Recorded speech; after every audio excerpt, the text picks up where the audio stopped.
en calvitie. Hé, machine, et ce sera sans moi. Et reprends ta merde, ça me salit les doigts. Tu te crois maline? Bah faut faire son éducation. Et je suis une merde en pensant que c'est du Molière. Elle a 20 ans. Et alors? Raison de plus. Elle dormait pas pendant que son prof lui expliquait Voltaire. Ok. Si tu veux te fâcher avec la terre entière au nom de la culture, libre à toi. Moi je suis pas aussi intransigeant.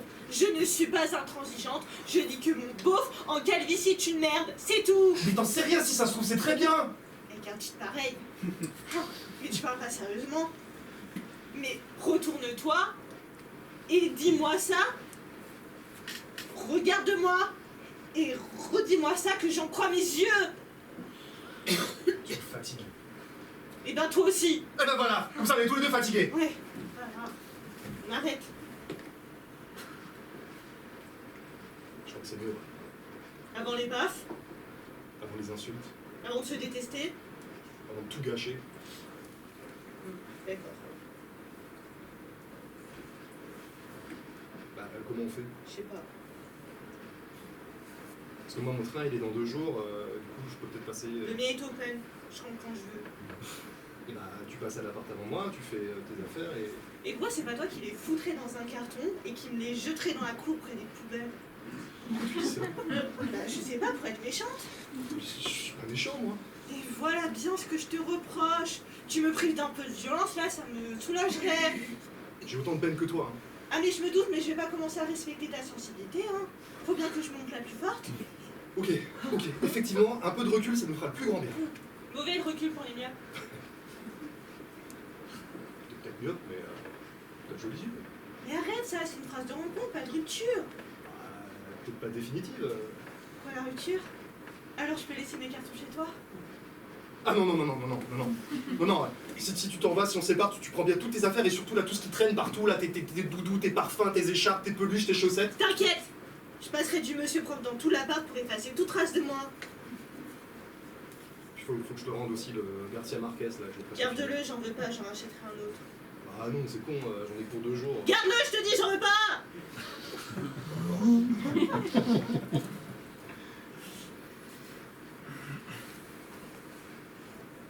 Tu pleures? Ta gueule! T'as compris, ta gueule!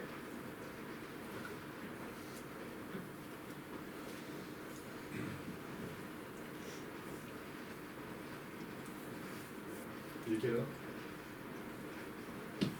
L'amour! L'amour, c'est gai! L'amour, c'est triste!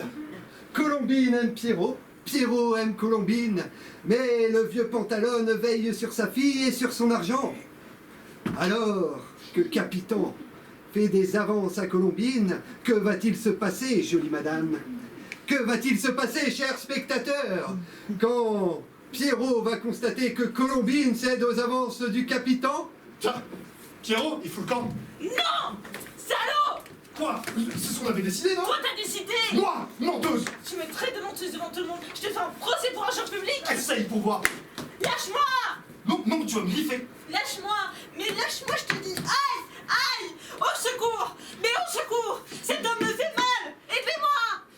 Aidez-moi pour de lâche! Voyez bien que cet homme me maltraite! Appelez la police! Ah! Tais-toi! Mais moi aussi je veux crier! Ah! Au secours! Cette femme me torture! J'ai une maladie de cœur, elle veut me tuer! Vite! Appelez la police! Attachez-la! Ah! Ce soir à 21h au théâtre de la Manivelle, l'amour d'un gentilhomme de Luigi Fantani par la compagnie du vieux Séquin. Une pièce sur l'amour qui se termine bien. Bien votre animation, on y croit. Vous jouez où? Un peu partout. Ce soir c'est relâche. Ce soir, on va répéter une pièce qu'on a un peu du mal à réviser. Enfin, surtout elle. Salaud.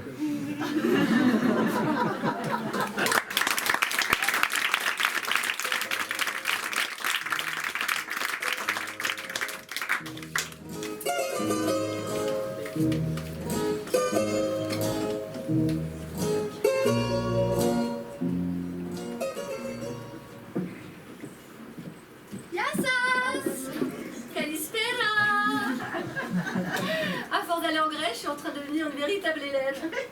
C'est comme ça qu'on appelle les habitants de la Grèce. C'est joli, non? Non mais c'est quand même plus agréable d'aller se faire voir chez Hélène. La Grèce c'est génial. Le soleil, la mer, mais d'un bleu plus bleu que le bleu de tes cieux. Je sais pas comment on dit la Dolce Vita en grec. Est-ce qu'il y a des Grecs ce soir dans la salle? Non, il n'y en a jamais, bon, on ne saura pas. C'est pas grave, je vous adore, j'adore votre pays, j'adore la Grèce, j'adore votre langue. Et vive les vacances et vive les farniennes. Mais ce que j'aime par-dessus tout en Grèce, c'est leur bonne taverne. C'est comme ça qu'on appelle les restos là-bas. D'ailleurs, ma vie a changé le jour où j'ai rencontré Apoplousse. Je vois dans vos regards, on pourrait croire que c'est le nom d'un bel effet de grec. Ben non, en fait, c'est le nom d'un resto là-bas. Non mais un midi, j'étais tranquillement installée, enfin les pieds dans le sable, parce que j'adore ça. Tout d'un coup, le vent se levait, mais un énorme vent, le meltem, ça s'appelle, le vent grec s'appelle le meltem. Un vent à décorner les bœufs. Et moi, enfin je suis bœuf en astrologie chinoise, et en plus je suis taureau. Alors je suis devenue complètement dingue. Je me suis mis à sauter sur la table et je me suis mis à danser. Et je chante sur le refrain qui me plaît. Et je tape. C'est ma façon d'aimer. C'est le rythme qui m'entraîne. Jusqu'au bout de la nuit. Réveille en face le sourire d'un temps de folie. Non mais j'étais surprise, personne ne la connaissait là-bas. Alors quand je descends, tout le monde me regardait. Et Efraristopoli, ça veut dire merci beaucoup. I'm French, Joséphine Baker, Juanita Banana, le Panthéon quoi. Ah, le Panthéon, ça leur parle. À partir de cet instant, je suis devenue l'attraction du coin. Chaque fois que je rencontrais quelqu'un, il me disait « Vent de folie !» Et moi, je lui répétais « Apoplousse ». À partir de ce moment-là, tout est devenu Apoplousse dans ma vie. Alors au resto, c'était Apoplousse de Moussaka? Oui. Apoplousse de Souvlaki? Oui. Apoplousse de Ouzo? Oui. Ah non, là, l'Ouzo, là, j'apoplousse. Il faut dire que Apoplousse en français, ça fait un peu plus. Vous avez compris? C'est un nouveau grécicisme. Enfin, il n'y a pas que des anglicismes sur Terre. Bon, bah, Apoplousse est devenu ma formule magique. Mon remède contre le stress, en pleine crise Covid, économie, Poutine, la politique française. Vous allez voir, c'est contagieux. Apoplousse avec le temps, c'est la garantie de garder son optimisme, quel que soit ce qui va arriver. Donc, alors, Apoplousse de décroissance? Ouais. Apoplousse de manque? Ouais. Apoplousse de rien? Ouais. Vous allez voir, avec Apoplousse, on garde sa bonne humeur, donc, avec Apoplousse. Bon, après, j'ai quand même regardé dans Google Translator pour savoir c'était quoi ce délire. Qu'est-ce que ça veut dire Apoplousse? Eh bien, Apoplousse, ça veut dire lever l'ancre. Alors, aucun rapport, quoi. Bon, mais finalement, la vie, hein, que ce soit en France, en vacances, en Grèce, c'est juste Apoplousse de kiff.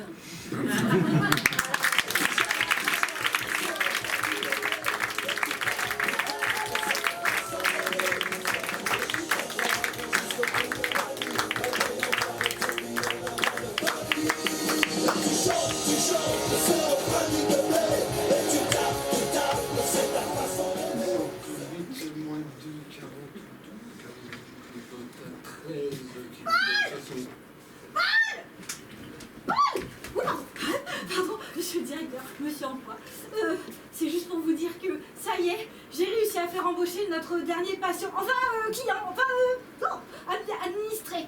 Enfin, je veux dire, ça y est, nous sommes le premier pôle emploi à ne plus avoir de chômeurs sur notre liste.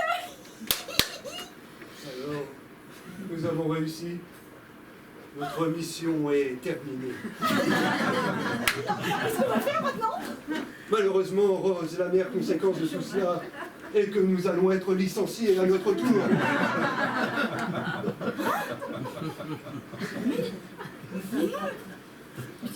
Mais vous voulez dire que nous allons devoir quitter un travail aussi valorisant, Dynamique, passionnant, créatif.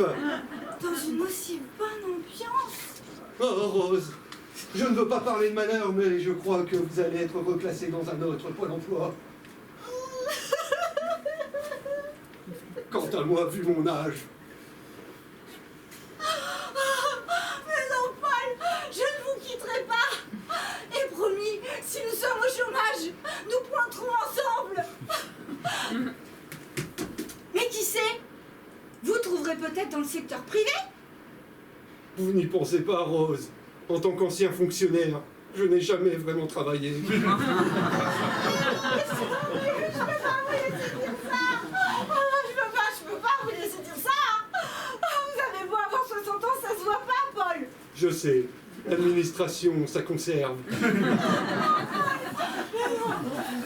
c'est pas possible. Mais vous êtes bien plus beau que la plupart des plus jeunes qui font plus vieux que leur âge et qui sont pourtant moins beaux, Paul. Rose, je vous l'ai déjà dit, mais mon nom, ce n'est pas Pôle emploi. Je m'appelle Jack. Laissez-moi vous aider à passer cette horrible épreuve. Mon frère Rose, nous sommes dans un établissement public. Mais non, mais c'est pas ça. Voulez-vous m'épouser? Mais c'est de la folie, Rose. Mais je sais, c'est complètement insensé, c'est pour ça que j'y crois. T'es trop stupide, Rose, pourquoi tu fais ça? Mais tu sautes, moi je saute, pas vrai? Mais Rose, le bateau coule, mais nous ne sommes pas dans le Titanic. Nous allons nous en sortir, Rose. Rappelez les employés, dites-leur qu'ils sont plus employés. Ou mieux, rappelez leurs employeurs et dissuadez-les de les embaucher. Voilà. Tu me demandes de mentir, Jack. C'est toute une défense. Je peux pas faire ça. Je suis pas ce genre de femme. J'ai des valeurs, des principes et une conscience. Alors, tout est fini. Je t'aime, Jack. Ne fais pas ça, Rose. Ne fais pas ça. Ne fais pas celle qui abandonne déjà. Tu vas t'en sortir, Rose. Rose, tu vivras longtemps. Tu mourras vieille, tu auras des petits-enfants. Et tu les verras grandir. Tu mourras une bonne vieille dame. Bien au chaud dans son lit, Rose. N'abandonne jamais, Rose. Elles n'auront jamais cette promesse. Je te promets, Jack. Rose, Oui. n'auront jamais cette promesse, Non, Rose. jamais. Jamais, Rose. Jamais. Jamais. Jamais, Rose. Jamais, jamais. Jamais. Jamais. Pôle emploi. Au lieu d'apprendre un métier, vous apprendrez à vous connaître vous-même.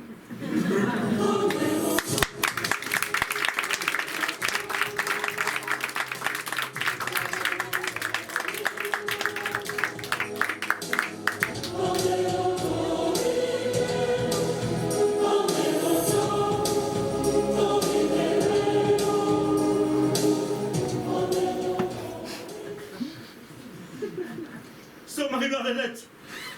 Sœur Marie-Bernadette! Il faut que je vous parle! Mon cœur est en questionnement! Qu'y a-t-il, Père Jacques-Joseph? Je ne sais pas, Mon cœur est ouvert, je suis à votre écoute. Oui, Sœur Marie-Bernadette, il faut que je vous le dise, mais eh bien dites-le. Oui.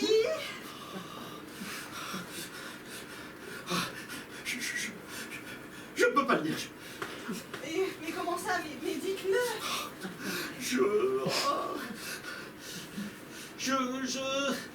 Oui. Je suis en questionnement. Mais en questionnement de... Oh, questionnement. Bah, je vais pas tarder à l'être aussi. J'étais dans la sacristie, à trier mes hosties. Quand soudain,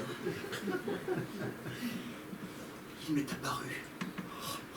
Il était grand, beau, lumineux, magnifique. Il sentait la suave odeur de l'infini. Oh,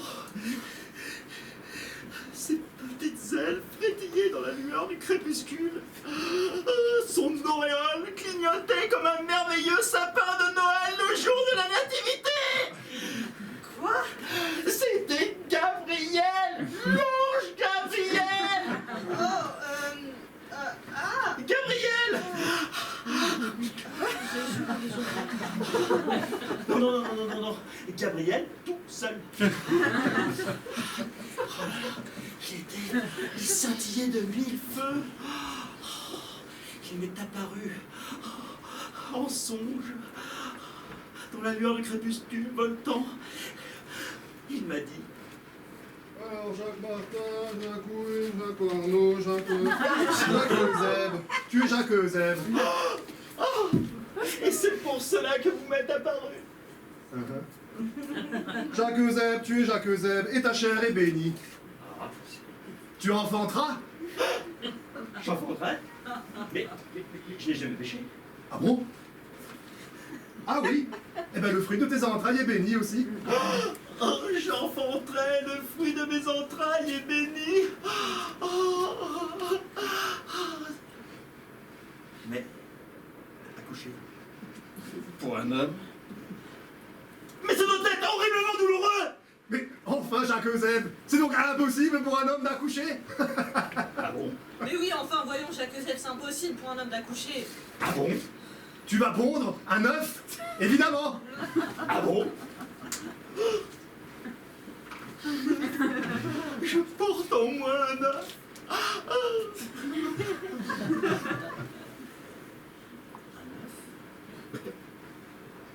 Mais un œuf de quelle taille? Bon, en général, c'est des beaux œufs quand même, hein? Mais de quelle taille exactement? Comme ça? Plus. Comme ça? Oh, plus. Comme ça? Plus. Grand comme ça? Pas comme ça quand même. Au moins, quand même, hein? Mais comment il va sortir? Qu'il écran le mystère de la foi. Louange à toi, Seigneur Jésus. Mais non, mais ça ne va pas, c'est... Quoi, ça va pas? C'est pas normal, c'est ça? C'est pas normal? Pas normal. Et qu'est-ce que t'en sais, toi? Et comment tu crois qu'on fait, nous, les anges? Hein? Et puis, putain, qu'est-ce que t'en sais? T'en fais beaucoup des annonciations? Et juste après toi, hein, j'ai une malédiction avec 20 000 sauterelles. 20 000 sauterelles? Et une chaussure à ski. Ah! Une chaussure à ski? Et une chaussure à ski à crampons. Ah! Une chaussure à ski à crampons! Alors estime-toi heureux de ton pas normal. Bon, ouais, j'y vais parce que sinon la vieille va encore m'engueuler là-haut. Je t'envoie le récépissé par mail, hein. Et il est parti vexé. Oh! Le récépissé! Un œuf. Eh bien, j'espère qu'après, vous allez prendre une mouillette. Mais... Enfin, Marie-Bernadette, je porte en moi la vie. Mais n'exagérons rien, c'est simplement un œuf. Mais je me sens serré dans ma soutane. Et je me sens épanoui, mais nauséeux. Marie-Bernadette, il me faut des fraises. Je porte en moi la vie. Et vous vous croyez original? Il y a 3 jours, Bernard Pierre m'annonce qu'il est enceint. Hein? Et puis Jacques Théophile, hein? Il est en moi le divin enfant. Puis Jean et Somme, je porte en moi un œuf. Puis Jean et Somme, t'inquiète à prendre soin, je porte en moi la vie. Bref, toute la congrégation. Quoi? Il ne plus que 2 et je fais une boîte de 12. Cette année, le menu de Noël, c'est omelette. Mais... Honnêtement, ça aurait été plus simple d'accoucher à Pâques. On aurait pu faire une chasse aux œufs, des œufs pondus par une bande de cloches. Honnêtement, ça aurait été trop demandé qu'il y en ait 1 ou 2 qui pondent des lapins pour varier les plaisirs. Mais enfin, Marie-Bernadette, pourquoi tant de rage? Mais vous comprenez vraiment rien de rien, espèce de quiche. Mais qu'est-ce que vous croyez? Vous croyez que c'est simple la vie de religieuse? Je me suis arrangée pour être dans une congrégation masculine afin de tomber sur des gens compréhensifs et dans le besoin. Je prie, je me lève à 6h du mat, je prie, au repas, menu, bénécité, psaume, je prie toute la journée, je prie. Et une vraie sainte. Impossible de se faire troncher. Pas une main au cul. Pas une phrase salace. Rien. Nada. Que dalle.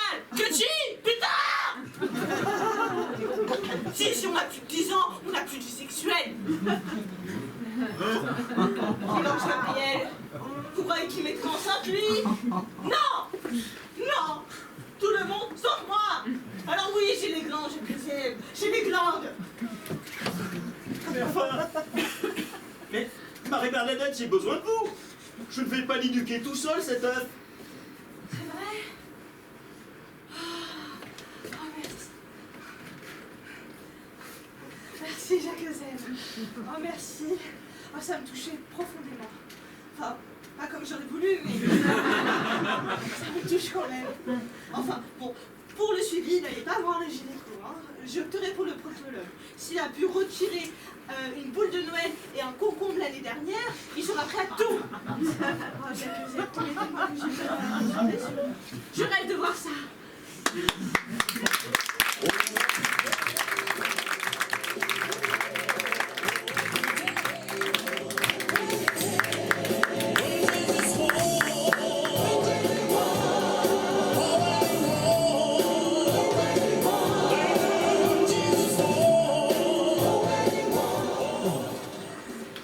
Bonsoir.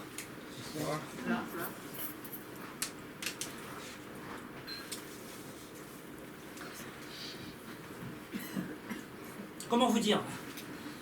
Les filles et moi, c'est un peu compliqué, quoi. Je suis célibataire. Merci les filles. Mais la bonne nouvelle, c'est que je sais pourquoi. Parce que je suis informaticien. Ah oui, là où je bosse, il n'y a que des mecs, c'est pas là que je pécho. Hein. Bah, en gros, les filles chez nous, c'est un peu comme les gens qui vous sourient dans le métro, quoi. Il n'y en a pas. En plus, c'est la loose. Ah oui, parce qu'en soirée, on me prend pour un réparateur d'ordinateur. Je comprends pas, là j'ai un virus, ça marche pas, qu'est-ce qu'il faut que je fasse? Bah écoute, si tu as un virus, surtout pas d'antibiotiques, hein, ça va passer tout seul. Puis si vraiment ça passe pas, tu prends un peu de Doliprane, hein, voilà. Ou alors à un moment donné, comme j'en avais marre, je me suis fait passer pour un chirurgien. Bonsoir, docteur House, docteur Assoun, chirurgien. Alors qu'est-ce que je peux faire pour vous, madame? Écoutez, docteur, là ça va pas du tout parce que... oui, parce que j'ai mon mari dans le coma. Ah ben écoutez, madame, là c'est extrêmement simple. Il suffit de débrancher. Oui, vous débranchez, vous rebranchez, vous débranchez, vous rebranchez. C'est ce qu'on appelle un reboot, voilà. Alors remarquez, le point positif, c'est que les gens qui me demandent de l'aide, c'est des filles. Proche de la ménopause. Ouais, plus proche de la ménopause que de l'adolescence. Hein. Du coup, moi je me sens plus proche de Macron que de Jean-Luc Lahaye. Finalement, je suis un peu comme un gynécologue. Je leur mets le pied à l'étrier. Enfin, je veux dire, le doigt sur le clavier, quoi. Non, ben, une fois, je suis tombé sur une chaudasse. Oh là là. Non, parce que moi j'ai dit que j'avais un disque dur pour dépanner. Et la mère est devenue complètement folle, quoi. Elle a fait « Oh, David, oui, David. Oh, est-ce que ça te dirait un plan à trois, mère et fille ?» Eh ben écoute, oui, carrément, hein. Là, j'étais mais comme un ouf, là. Et là, j'arrive chez elle, et en fait, je comprends qu'elle parlait de sa mère. J'aurais pu être ma grand-mère. Là, mettez-vous à la place, c'était pas possible, quoi. Là, j'ai paniqué, quoi. Donc, dans tous les sens du terme.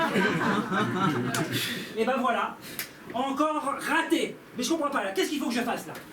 Qu'est-ce qu'il faut que je fasse, là? Et puis un jour, je me suis pris en main. Je me suis dit, David, s'il faut que tu passes, tu passeras. Fais-le pour toi, fais-le pour la France. Fais du théâtre. Bah oui, parce qu'il paraît au théâtre, ça drague.